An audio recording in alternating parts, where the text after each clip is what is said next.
What's up everybody, this is Karak Code and welcome back to a new video. So in this video I'm going to go ahead and show you guys the top 3 best video editing softwares as of 2016 that you guys can use that are completely free. Now a lot of you guys have been telling me to do a top 5, but I realized that top 5 is very hard to do because there's a lot of free ones that are very bad. A lot of these video editing softwares contain watermarks, so I narrowed it down to the top 3 best free video editing softwares with no watermarks and that are very good. So these softwares you guys can use for color grading and doing all cool stuff and effects. So let's get started. Coming at number 3 of the list, we have a program called Shotcut Video Editor.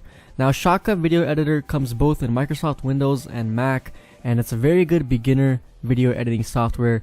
If you guys are starting into YouTube, or you guys are doing acoustic, or you guys are making music, whatever it is, it can basically edit anything. So I'm going to go ahead and give you guys a recap of how this works. When you open up Shotcut, you just click on Timeline and make sure you have the timeline opened up and active.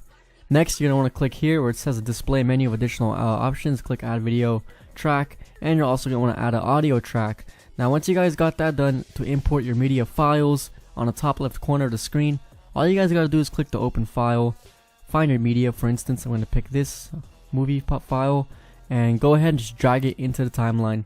Now if you guys have a voiceover, if you're doing gameplay, or you guys are putting music, you guys can even add your own audio file in there and drag it underneath the video, and then you guys can go ahead and basically adjust the sound. So you guys can fix the sound levels. There's a bar you can just drag up and down to level it so it's not too loud. But what I'm gonna do right now is go ahead and show you guys some filters you could put in your video. So if you click on the filters right here next to the timeline and you click the plus button, you guys can see there's a lot of filters. We're gonna add in a fade in video and a fade out video, so the video fades in and out when you're playing it. And we're also going to add a color grading.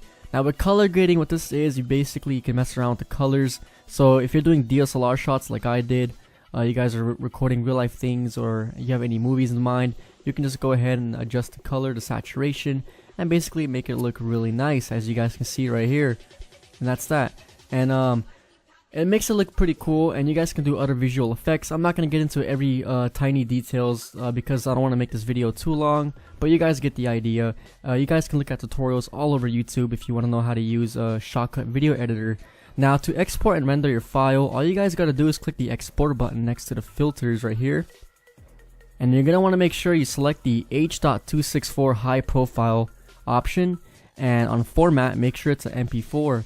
This is very important, so make sure you save it as an MP4, and you're going to want to adjust the resolution to 1920 by 1080. Once you got that done, on a frame rate per second, depending on what you're recording with, put 29.970, and on scan mode, make sure it's on progressive. It's going to be on interlaced at first, so change that to progressive, and click on the codec tab next to video, and make sure you up the GOP, or the quality, from 60 to 70%. And on rate control, make sure it's on quality based variable bit rate.